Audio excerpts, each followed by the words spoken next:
Yeah. All right. Playing some Sojo right now. Getting it going. All right, let's see if I can.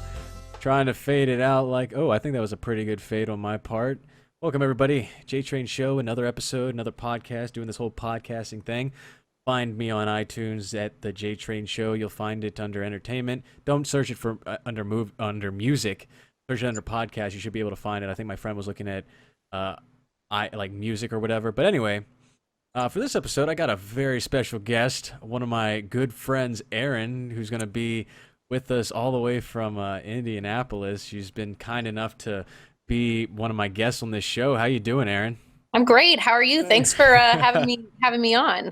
Yeah, no problem. Of course. How are things in Indianapolis right now? It's great. It's perfect weather today. Finally, it's been like raining for the past few weeks, so it's finally really nice. So we're happy about that. We just got done with the Indy 500, so everyone's kind of still recovering from that also. That's actually a really good thing to ask you about. So you went to the Indy 500? I did, and this year was the 100th running, so it was really, really cool. Like it was actually really, like, the opening ceremony was really emotional because they had all the survivors of Pearl Harbor from Indiana there, so that was really neat. And then just kind of going over the history of IndyCar in general. So it was just a really exciting event to be a part of. A lot of people go, like, in Indy, everyone goes to it, and everyone goes to kind of like go party. Like, I don't know how many of you are familiar with how familiar you are with the Indy 500, but you have like your infield, and then we have like this huge concert venue, like in the infield. And that's a lot of people go to do that. I'm like, why would you do that? Like, I love the race. It was such a good race this year. It was so awesome. Is it like the Kentucky Derby where people just wear like super huge hats and like drink mint juleps or whatever? I guess it's a different vibe, right? No, yeah, it's like half a step up from NASCAR, maybe. Okay. So it's not necessarily NASCAR. No. I guess it's me not and classy like at all. Okay. So it's not just like cars moving in a circle then. It's just like what makes the Indy 500 the Indy 500? Is it a race? It's a race, right? It's still an oval. Okay. I think it's just so much of the history of it, and like this is the biggest race in all of the IndyCar series. So I think that, I don't know, it's just one of the biggest races overall, and it's just seen the most popularity, everything. And if you were to ask anyone about any kind of racing, they'd probably say the Indy 500. Yeah, no, that's true. So it's different from NASCAR. Yes, because I think I might have. They're going a lot faster than NASCAR goes. You might have to say it one more time because I think I lost you for a little bit there. What was the question? Sorry. Oh, sorry. So it's different from NASCAR? Because I think a lot of people think NASCAR when it's anything involving a car and racing or whatever. Well, NASCAR, you have your stock cars. So they're going to be bigger, bulkier, more similar to like a street car. Okay. Whereas the Indy car, that's going to be much sleeker, slimmer car. It's more similar to like an F1 car. So yeah, so it's completely different cars, completely different build. I think that there's a lot more sportsmanship in that it's all about your team that you have and the way you're building the car, because everyone has their building, like you have these standards that you have to meet when you're building a car, but it's just like who can build the better car. It's not just about the driver, which is really cool. So it's like when Rossi won this year, he's a rookie. And I actually know my roommate's boyfriend, his best friend actually works on that car. So it's super cool because he got to celebrate that win too, because he was.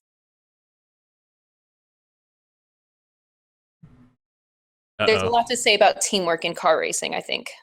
Okay. All right. Cool. I mean, that's cool. I think you dropped off just a little bit more, but it's cool. I think we understood what you were going for. Now, is the Indy 500 something that you would be interested in if you didn't live in Indianapolis, or is it something you would consider going to? Oh, absolutely. I think because it's like my mom and her dad, she lived in Indy for a few years and they always went to the 500. my dad's a big racing fan. And I would love to go with him someday. And I think, even if I didn't live in Indy, it just makes it a lot more convenient for me to go. But I think even if I didn't live in Indy, I'd still make it out to a race. That's interesting. I didn't know anything. I didn't know that about you at all. Wow. Known each other since high school. That's where we met. High school back in Virginia. Now you were in eighth grade. We sat in the bus together. wait, really eighth grade? Because I thought I met you when I was like in 10th grade. No, because I have my middle school yearbook, and there's like hearts around your names and everything. I was really. I've told you this before. I had the biggest crush on you. I think that we have like a 'cause my earliest memory of you is like I'm in my geometry class at Osborne, the high school we went to, and you just like running up and like, hey, what's up, like to whoever we were hanging out with. I was like, oh, you're Erin and whatever. But so how long did you live in, like, what year did you start living in Virginia? Oh, well, it was my 7th grade year. So actually, no, I think it was 2001 actually, because I remember I had just moved there right before 9/11 happened. Okay, I had no idea. See, I thought you had moved there in 2002 or 2003 or something like that. But no, you were there? Yeah, I was there for 9/11. Like my dad had just started working in DC too. So that was like the scariest moment of my life. Like I still remember just being so terrified in that moment. Huh. Sorry to get real deep there. Sorry. No, it's fine. I remember, no, like I was just very oblivious because I remember when 9/11 happened and I was in 8th grade. They were saying a plane had like hit the World Trade. I was like, oh man, that's because I was like, thought it was like an accident. I didn't know like it was what it was until like I got home and I was like, whoa, because I guess I couldn't believe that like something like that could happen, and I guess it did. But no, I guess you had known about me, or you had been in Virginia for like yeah, I'm pretty sure it was middle school. It might have been high school. I don't know, but I'm pretty sure it was, maybe, I don't know. You got to understand that like in high school, in like middle school, my life was, I went to school, I came home, and nothing. Like I didn't have like social media or anything like that. Like I just, no real people to like hang out with or anything. So I had no idea what was going on at any point, or whatever. Like I was just I just thought of a really good memory too. I remember. Yeah. Okay. I think this is when I still had a crush on you.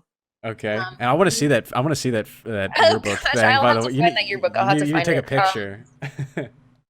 It was when the first Maroon 5 Songs About Jane, that album just came out, and you burned it for me. Yeah. And I was so excited. And you came over to my house, but it was my parents' anniversary, and you like rang the doorbell, and I like scurried over there and answered the door, and I was like so excited to see you and so excited to get this. And I was like, I have to go. Bye. And my mom was like, who was it? I was like, no one. She's like, what is that CD? I'm like, nothing. Don't worry about it. I had no idea. So sketchy about it. I remember burning that for you, and I was actually gonna like introduce this podcast with Maroon 5, but I didn't want like any like I didn't want like a whining cat like vocalist like on my like it's like, oh my god, I don't know about that. I don't know if I want that. But no, I remember that too. I think it was raining. I remember that. Yeah, that might have been the case. I don't remember. I just remember that it was my parents' anniversary. Yeah. And I didn't know that. Yeah, it was. That's pretty cool. That's pretty awesome. But so you're in Indianapolis now. You went from Virginia to Indianapolis. Correct. Now, do you enjoy Indianapolis better than Virginia? Or I guess the first question I'll ask you is, why Indianapolis? Like, what made you stay there? Because you've been there for a while, and I know you've lived like in different places. So like New Mexico, for example. Like, what is your favorite place that you've lived in, and what do you miss Virginia at all? Because I mean, you were there for like some pretty formative years and everything. So I guess if you could speak on that a little bit. Yeah, I do miss Virginia. I miss it a lot. Because I really miss like the nature, because Indiana is so flat. Oh yeah, that's what cornfields. Yeah. There's no mountains. Like whenever we get into Kentucky and I see mountains, I get so excited. Everyone's like, "Calm down." I'm like, I grew up with mountains. No, but yeah, I've been in this August will be 5 years. Wow. Yeah, I think I mean, this is the first place I've lived and kind of grown into myself I think that because I was just kind of forced to be on my own, which was nice. Um, And scary, probably, right? yeah. Oh, yeah. It was really scary moving out here because I had Craigslist roommates, Oh, which wow. it ended up being all right, and I'm still friends with them. But yeah, it was scary. Um, but I adjusted. I was in like went to school. That's why I came out here was for grad school. Um, I went to school for sports journalism, a master's degree, and then I always intended to go back to Virginia, but I wanted to live in Northern Virginia. So I started looking at apartments and I realized $1,200 in Indy is going to get me a hell of a lot further A here. mansion, a tennis court, a butler, a chauffeur, Okay, your own golf course. Oh, but like, sorry. but if I was looking in like Arlington, it was going to be this like really Ugh. crappy, like 500 Ugh. square foot So studio bad. apartment for 1,200 a month. I'm like, hell no. Like No parking. Yeah. 1,200 a month now. I have a roommate in a 700 square foot 2 bedroom. So That's awesome. That's yeah, great. Now, if you took the money, right, and you did, and it wasn't like if it wasn't like a thing or whatever, would you choose to live in Virginia or would you choose to live in Indiana? I think then I would have chosen Virginia. Now I'd stay in Indiana. So, for those who haven't been to Indianapolis, and when I came to visit you, it was incredible. It was great. Um, what would you tell them? Like, why? Like, if they were like, "Why do you like Indianapolis so much?" What would you tell them? Well, I mean, it really is like a small town, big city. So you have like people who are sometimes it kind of sounds like conflict of interest, and sometimes it feels like it. But for the most part, like you have this small town feel, but with big city amenities. Like I mean, Yeah. I mean, like I said, we have the Indy 500. We had the Super Bowl a few years ago. We have Big Ten come through. Um, we have really great colleges. We have Notre Dame, we have Purdue, we have IU, Butler. So we have awesome Yeah. college sports. We have awesome pro sports. We just got a semi-pro or a farm league and for the Chicago Blackhawks. We have a great feeder baseball team for the Pirates. So I mean, we have great sports. I always tell people that, but we also, I mean, I'm in the beer industry, so we have a lot of breweries. Like I love Indiana beer. I think it's so underrated. Yeah, right. Okay, so you just named off a lot of sports. Yeah. And that's one thing, like that's one thing I guess about you that like really does set you apart because I feel like you have two spectrums of women when it comes to this. Like you have the ones who like, what's a baseball? What I've never seen one in my yes, you have. But like they're like, no, what does it do? What is an Alex Rodriguez? Does it Peyton Manning like for touchdowns or whatever? Or then you have like the girls who are like, like super I don't know. I don't really know how to explain it, but they're like, like not really sports girls or whatever, but they just I don't know. You see them at like bars or whatever. Not that I have too much experience with like bars or whatever, but you're like a sports girl that's also like a girl, if that makes any sense. If that makes any sense whatsoever. And like I feel like you could for not just football, because I mean you're very into football, but like you could talk about a lot of sports with people to like a depth that some guys that I've met are just not that it's like a sexist thing, but like that most guys like really can't get into. Like, so where did you get into sports like this, and what draws you to them? Like, how do you keep up? Like, how'd you become such a, I guess, different breed of, I guess, sports girl fan? Um, well, I originally started liking football back in high school because I was in love with a boy. Not you. I was in love with a different Yeah, I boy. was I wasn't on the There was a football lot team. of boys. There's a lot of boys in high school I was in love with. But there's a boy that I was in love with, and he was a big Steelers fan. And it was our senior year, or my senior year, and our football team was for the first time in like however many years we were finally good, and we were going to state, like we were undefeated. So I was like, I want to know everything about football. So he taught me all about it, and that's kind of where it stemmed from. Like I'm still to this day a Steelers fan. So that's where kind of my love of football comes from. I grew up going to baseball games because that's the one sport my mom can tolerate. So Really? yeah, she loves going to baseball games. That's Yeah. And my dad, I grew up, my dad watching racing, my grandpa watching racing. So I kind of have that background of just, it was bred in me to like it. Right. Do you have like a favorite sport like of those? You're into hockey too, like you like the Capitals and everything. I feel so bad though. Like I've been so busy with work, I haven't had time to like dedicate myself to any sport recently. And it's so weird coming from DC, which is very much a hockey city, to Indy that's like hockey, puck, ball, what? How? How What does is this work? ice? Yeah. Yeah. Like I get in arguments all the time about if hockey or basketball is harder. I'm like, It's harder. like the other day I got into an argument with my boyfriend about how soccer is more athletic than hockey, and it turned into a heated debate in a bar, and I was like, these are the things we fight about. And I was like, So tell me that story. I'm actually interested. Like you got into a heated debate? yeah, Excellent. I want to know now. I want to know everything about it. So like tell me the manifestation of the story and like how we were at a Mexican restaurant, and we were just having a couple beers, and we're sitting at the bar, and behind the bar they have this big TV, and they always have if there's a soccer game on, they have it on.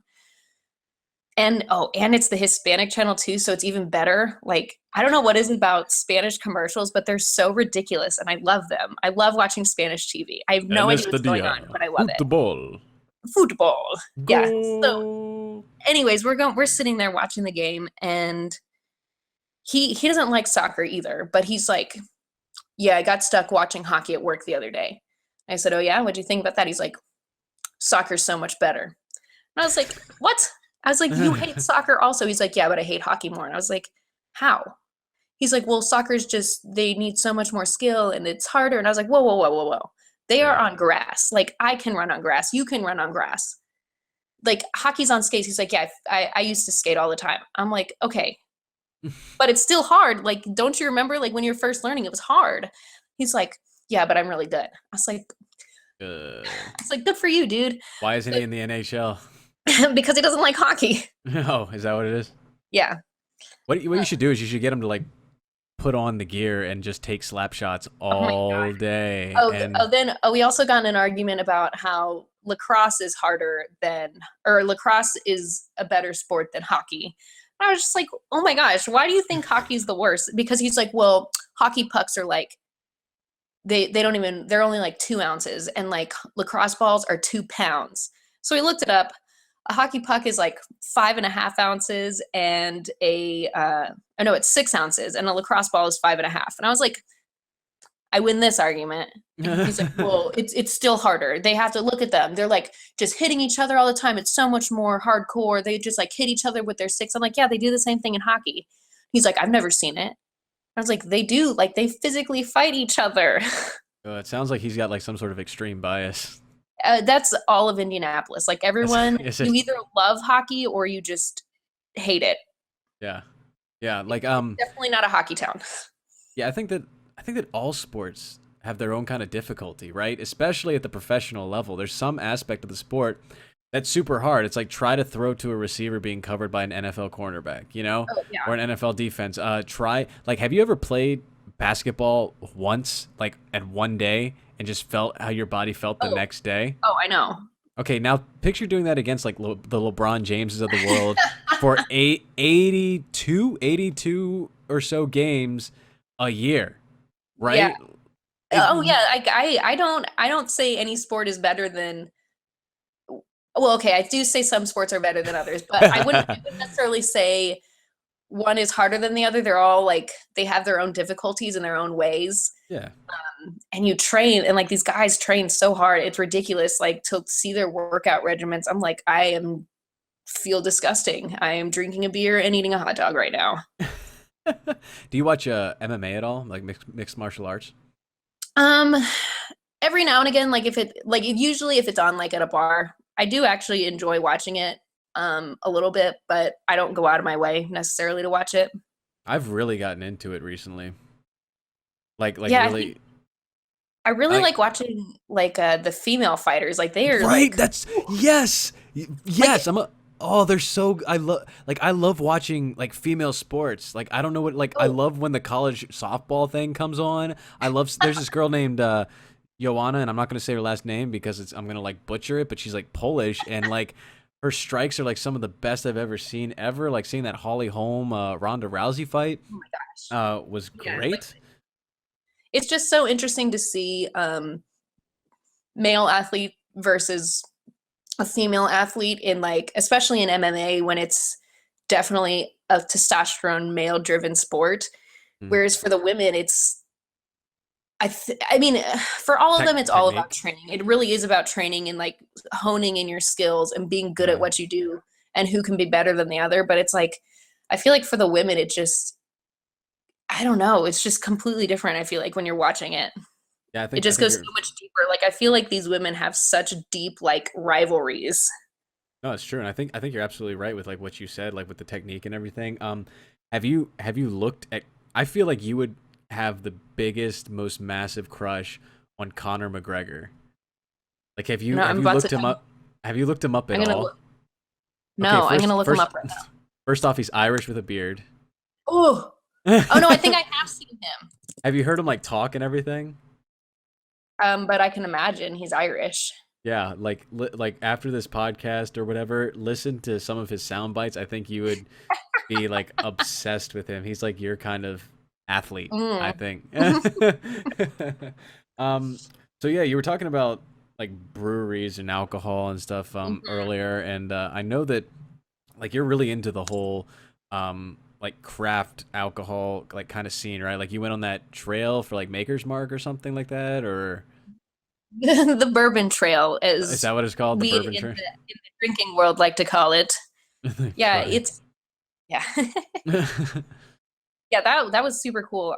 I've been to with my previous company I was with. I went to Maker's Mark and Jim Beam. That was really cool. Like just seeing the distilling process. It's so interesting, and then seeing the finished product. Like I wasn't even a big whiskey fan until I did the distillery tour, and I was like, ah.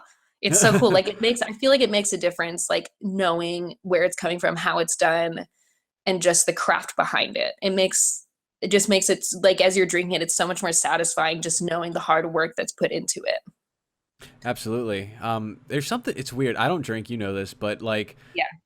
I love the whole brewery thing. I don't know what it is. Like, hey, Jason, like when I went to Milwaukee with like CJ and Sean and all them, and they're just like, hey, want to go to a brewery? It's like, yeah, I do. I want to see like what this is about and everything. And it's cool to see how like each has like their own kind of personality. I like watching YouTube videos where they kind of make their own like kind of stuff. I think there's one in Indianapolis or close by that you might know about. It's not the like King's whatever brewery or whatever, but it's like they tell me if this rings a bell. It's like a hold on.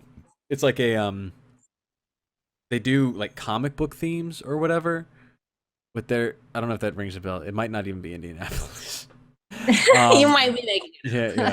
yeah. See, it was cool when I like got to tour them. It wasn't so much cool when they're when like what is it?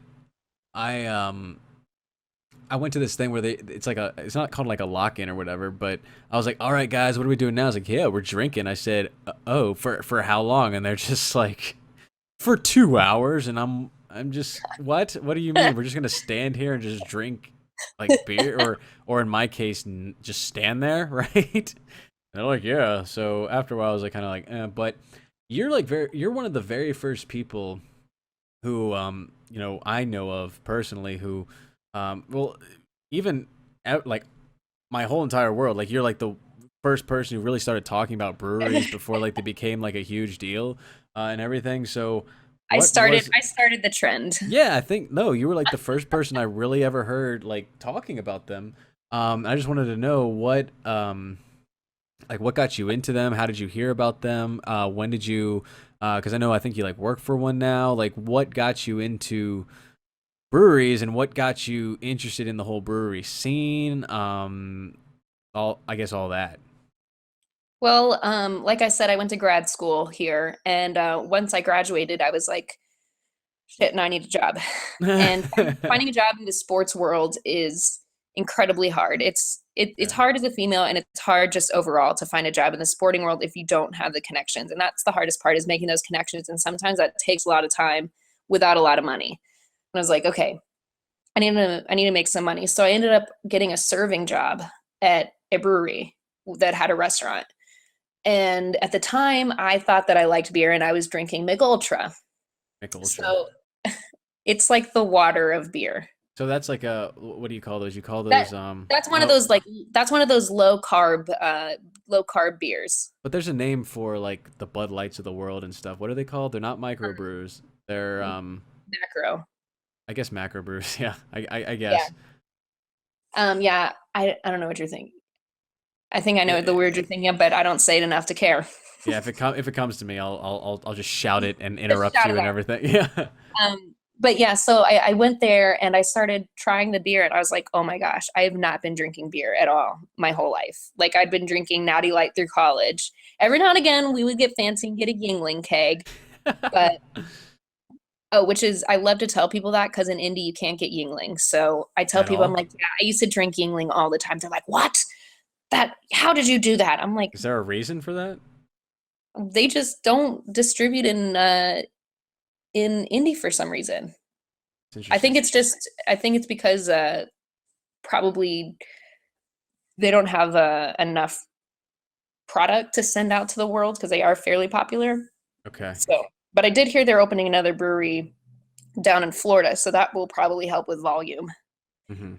Anyways, back to my story. So I started drinking the beer there, and I was like, oh wow, I have not been drinking beer. So I slowly accustomed myself to craft beer. And then I actually started going out and doing like festivals and events, like outside events, where like a bunch of breweries will show up, and I'd be there, I'd work it. And I got to meet some of the people, I got to drink some of the beer, and I fell in love. Like, the beer industry overall, especially in Indianapolis, is just, it's full of amazing people. Like, it's a bunch of really smart people who really love what they do, no matter what it is that they do, like from serving all the way up to brewing and owning. Like, everyone loves what they do, and everyone helps each other out, and we're all friends with each other, which is awesome. Like, you don't see that a lot in industries.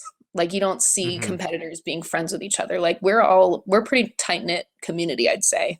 Okay. So yeah, I started doing events for them, and then a new brewery opened up, and they were like, hey, do you want to come down and work for us? I'm like, yeah, sure, might as well. So I served down there for about a year. I did events for them as well. And then just recently in January, I started doing sales, which was really cool, because it just kind of upped my career, upped like my involvement. I get to go out like every single day. All I do is go around to different bars and restaurants and sell them beer. Well, that's pretty tight. Yeah. Yeah. It's awesome. I mean, I'm meeting so many people. Like, it's so funny, like the connections I'm making now between, like, oh, I know this person knows this person. Like, when I went to the Indy 500, like a friend of mine who was in the industry, he like gave me his ticket to go with his friend, and his friend ended up being my realtor's brother-in-law. I was like, whoa, how does this happen? But it really is, like, we're tiny. Again, Indianapolis is a small town, big city. So I think that has a lot to do with it too. But yeah, that's kind of how I got into it. And I love going around. I spend my days off just drinking, just going to other breweries, getting to see like what they're doing, how we can do things better, like what they're doing, what we aren't doing. Just kind of seeing the different stuff, because it really is, it's a craft. It's an art. Like, everyone, like, you could give 5 people the exact same recipe, and it's going to end up different each time, which is really cool. Right. So what is the best microbrewed beer you've ever had? Ooh. Like, if I said you can only have one beer for the rest of your life, which one was the best? Oh, well, I mean, obviously I'm going to stick with an Indiana beer, because that's where, I don't know, actually. I don't know. There was this beer when I went to Chicago a couple years ago. I went to the brewery called Revolution, and they had a Belgian triple that like changed my life. I drank it. I was like, oh, I need all of this. And like, I went to like get a growler of it, and they're like, it'll be $45. I was like, actually, I'm okay. It's not that life-changing. Yeah. I haven't had it since, but in my mind, I was like, this is the greatest beer ever. So I keep thinking that it is. So what does it taste like? Like, describe to me the flavors and like what makes it great. Well, I can't explain that one because it's been a couple years, but I can tell you the general idea of a Belgian triple. Okay. Because I work for a Belgian brewery, so I'm really good at this. People might think I'm an idiot because I don't know nothing about like alcohol, and so they might be like, "How do you not know what a Belgian triple is or whatever?" But I guess explain to other people who are ignorant about alcohol. Actually, Belgian is a fairly, I mean, it's not a new style at all, but it's a fairly unexplored style of beer in the craft industry because it's very different. It's kind of difficult to kind of get the right flavors because the thing with Belgian beer is with traditional American beers, like the yeast that you're using, it comes in, it ferments the beer, and then it gets out of the way. It doesn't leave any flavor. It's very clean. Whereas Belgian yeast, it comes in there, it ferments, but it's also going to be leaving flavors. So say in a Belgian triple, you're going to be getting a lot of like banana notes in there, and that's banana Oh, and clove. And that's not anything that we're adding. That's just the yeast itself doing its work. that's Um, interesting. yeah, it's really interesting because you don't expect some of the flavors, but it's also because the yeast is doing that, and it's not as it's very approachable in my opinion than some beers, like especially because although IPAs are not traditionally a Belgian style, we do a Belgian IPA, and I always tell people you should try this if you want to even try to get into IPAs because IPAs can be scary. Yeah. Um, and with the Belgian yeast, it kind of balances out the hops, so you get the nice flavor and aroma from the hops without getting that bitter slap in the face that you would get with like a traditional American IPA. The Belgians, it's so smooth. Smooth. Though Belgian beer also tends to be very high in alcohol. So that's another reason why people are starting to pick up on it because I think Yeah. our lowest beer that we make all the time is like 6%. Oh, And okay. I think Budweiser's like maybe 5, 4 or 5, 4.5. I don't know. So like six is like pretty high, Oh yeah, and or we make a beer that's about we've made actually the brewery I work for, we do a death and taxes day because we're called Taxman. So the day or the Saturday after tax day, we have a little party and we which by the release our way, oh, go. Oh, sorry. I was gonna say by the way, there's yeah. a guy at my gym. He's a accountant. And he keeps talking about like tax and stuff. Said, I know somebody who works for a taxman brewery. I should talk to them about getting you some stuff. And so I guess now's the time. If you got some, you could like ship my way so I can like give to Well, him. well You now I know. can't say no because I'm saying this in front of a bunch of people. Yeah, right. Exactly. I don't want. It was part of my master plan. That's why I put you on this podcast. It's just a This roundabout is the way. free beer that you don't drink. Yeah. But I'm sorry I cut you off a little bit there. Oh, but yeah, so the beer we make, it's a Belgian stout that we do, and it was a 13.8% this year. Hmm. That will get you really drunk. Wow. Okay. Well, okay. I mean, I'll take your word for Yeah. it. Nothing. um, so we've been here for a little while, but before we go, there's two questions I wanted to ask you. If somebody were to make an Erin beer, like microbrewed beer, what would it taste like, and what would it be called? Like, what kind of notes would it have in it? What kind of would it be? Um, that's my first question, and then my second question, if you're willing to answer it, because I love it when people tell me this. I kind of live through other people, right? What is what is the best drunk story you can tell me? Oh no. But you don't have to tell me. Oh, and by the way, before you start that, I went to a wedding this past weekend in North Carolina, and there are people who like love to drink, and so like they really liked to get me to like try some stuff. So I would like take sips or whatever. And so I had like I guess scotch for the first time, and it was like a $300 plus Ooh. scotch, right? And they're just sitting there and they're just like, "Oh my god, this is the best scotch ever. It tastes so good." And they got like this guy to like walk up. He's like, "What are you guys drinking?" There's like, "Oh, it's like $300 some scotch." And he drank. He's like, "Oh my god, that's good scotch." And like everyone just kept saying, "Oh my god, that's good scotch." And I was like, "All right, well, okay, let me try. I guess a sip." The second it touched my tongue, I was like, "What is this?" And it was like, I if you told me it was rubbing alcohol, I would have agreed with you. Like I was like, how do you guys? This is nothing. It's like it literally tastes like I'm drinking nail polish. Like That's I don't know. that's because they didn't teach you how to properly taste it. Well, they There's a told proper me, way of tasting whiskey but they and told me, scotch. okay, but I took like little bitty sips. I tried letting it be on my tongue for a little bit, and No. it literally felt like I was like, why am I putting cleaner in my mouth right now? I don't understand. Um, so I guess that's. So I felt really bad because I was like, dude, I really don't think you want me to be the guy drinking your $300 like scotch or whatever because it's not. It would not be. I wouldn't be able to appreciate it like you, right? So, but anyway, so if a brewer's like, we're gonna make an Erin beer, what I think flavors would it have? What would it be called? I actually I had a friend who's like, "Oh, I'm gonna name a beer after you." I was like, "Yes, name a beer after me." And he goes, "I'm gonna call it the Lazy Aaron." And I was like, "That is the best beer name." What a So that would be. dick. I know What I a love it because still I a. am so I feel like it was like a shot though. Like shots fired. whatever. Yeah. I think just with that name, I think I'd probably do some kind of like wit beer or a saison. So you're getting like a really nice, light, summery kind of nice light beer. Get some floral notes in there, maybe a mild hoppiness, something very drinkable and fun and Just like lazy, just like the lazy Aaron. just Just like me. All right, before we go, I need to know if you're comfortable. What Oh, or any story you're willing to like your best drunk story you can tell everyone. I'm I'm trying to think of a good drunks. I have so many. Everyone's got one. Okay. So like maybe just the one that maybe the most intense and funny one, the most entertaining and funny one. Because I got, I have a friend who tells me these stories, and every time I'm just like, this is so great. I love just listening to these stories. That's how I drink. I just listen to other people's drinking stories. I actually love to hear stories about drunk Erin because drunk Erin, she's like a completely different person. Yeah. Like, but the funny thing is I'm a professional at drinking and no one can tell when I'm drunk. Yeah. So So, I remember Drunk Aaron once made a music video that I posted. oh, oh, Techno that's my Aaron.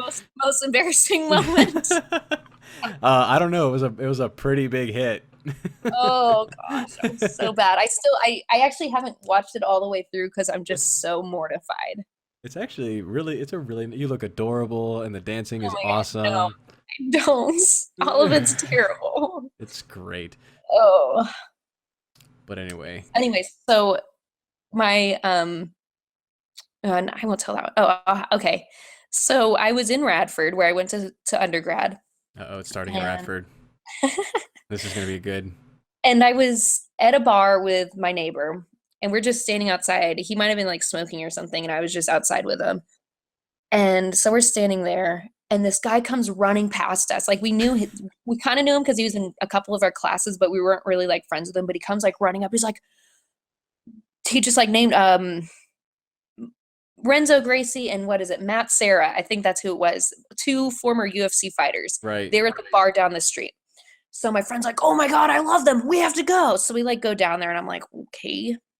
And so we get there, and Renzo Gracie's this tall, like really big, like beautiful Brazilian man.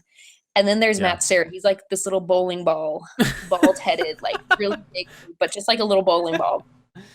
And they're both pretty drunk. Like he keeps buying shots of Patron, and then like they hand him the shot. He's like, "I can't do this." So they keep handing me shots of Patron. I'm like, "Okay." Wait, so So you're drinking with a Gracie? yeah, What? Really? yeah, They're like a big deal in the UFC. Like when you say Gracie, that's like saying Manning in like yeah, football. So yeah, okay, so just nonchalantly, so you were drinking with a Gracie. Okay, great. yeah. Okay. So everyone's like, the women's basketball team was also at this bar for some reason. So the women's basketball team, they're like all over these guys. Like my friend's losing his mind, and I'm just like sitting at the bar because I knew the bartender really well, and I was like, "What is going on, dude?" And so we're both just standing there watching this madness because everyone is wasted. And like I was kind of drunk, but I was still pretty good. But like everyone's losing their minds over these people. And we're like, why are they here? I guess they were doing some kind of like kids workshop at the town next to ours, and for some reason decided to come to Radford. So it's probably Weird. like 2 or 3 a.m. and the bar is closing, and Sarah's like, no, not done drinking yet. So I was like, okay. So everyone's like, okay. And then one of the basketball girls, she's like, oh, you can come to my house. We have booze. And so my neighbor and I just invite ourselves. And we just go off with these people. And we get there and we're like standing in the kitchen, and like the basketball girl like disappears. We're like, okay. So we're standing in her kitchen, like all these random people and Renzo Gracie. We're all standing there and there's like no booze in the house. We're like, what? Why did we come here? They're like some like really fruity, it was like some schnapps or something. We're like, no, we're above that. So we're standing there in the kitchen, and like he's talking to me and he's like kind of flirting with me, and then he's like showing me all these text messages from his wife, but they're in Portuguese. great. I'm like, I don't know what this says. So you're being hit on by a Gracie. Awesome. So then I don't know how it came up, but at the time I was carrying brass knuckles in my purse. And so it somehow came up that I had those. And so my neighbor looks him in the eye and says, punch me in the stomach. Just dead serious. Wait, you like, to punch him in the stomach?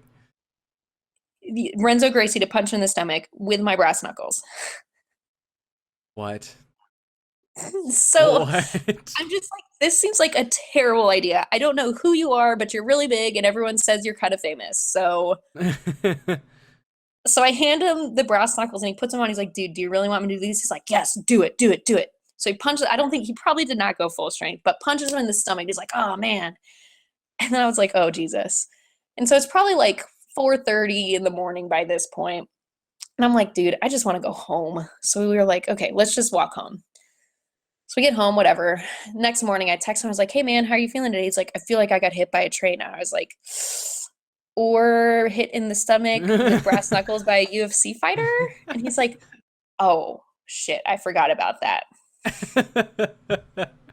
That's pretty awesome. That's a pretty good story. I like that. Yeah. I didn't think it was gonna take that turn. I didn't think it was gonna be like, yeah, so I was being hit on by a Gracie and just hung out with him and was with the Radford, like, you know. Well, but he kept like telling me about how much he loved his wife and his family and showing me all these text messages. I'm like, I don't know what's going on. I don't know if you're just really like, because he's Brazilian. I think just all Brazilians are super charming, so they come off as being as no, hitting not on you. really. I was at the wedding and there was a Brazilian girl there, and she was, I mean, like, it's cool when I introduced myself, like she like pulled me in and like did that whole like, you know, touch heads thing, like sides of heads or whatever. But after that, it's like, if you just like attractive women, man, like a lot of them suck, because it's just like, if you try to like talk with them, like a lot of times they're just like, you know, they have this attitude, and like she was a nice girl, but it's like anytime he's like, hey, what'd you get to eat? He's like, oh, everything, and just like dead ends every conversation, and that's not fun. But yeah, so like Speaking of Brazilian girls, do you remember? Well, I think it was my junior year that Taylor Eubank had the Brazilian girl living with him. Okay, so funny thing, that's the girl I'm talking about. So that's exactly the person I'm talking about. Hopefully she's not listening to this podcast. She's not. She probably isn't. I mean, like, again, if she is, she won't.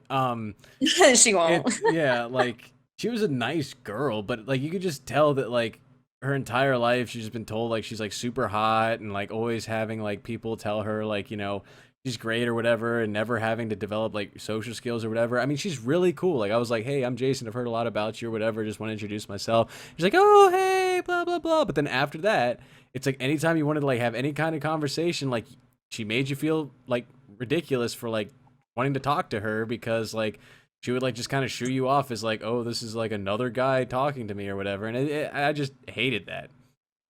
You know, we need more Erins in the world where like just you can talk about anything, you can talk with them or whatever. Yeah, but no, when you started saying like in high school, I was like, oh, she's gonna bring her up, isn't she? And sure enough. Oh, sorry, Taylor, for using your whole name.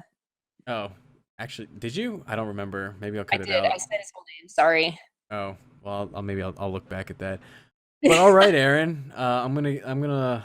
This was an awesome podcast. Thank you so much for thank you for having on my me show. on. Yeah, tell your friends. I'll make a I'll give you the link to like the SoundCloud or whatever, or the Oh YouTube, my because I'm gosh, gonna do upload not to. post it on Facebook. I don't need my parents to hear that story.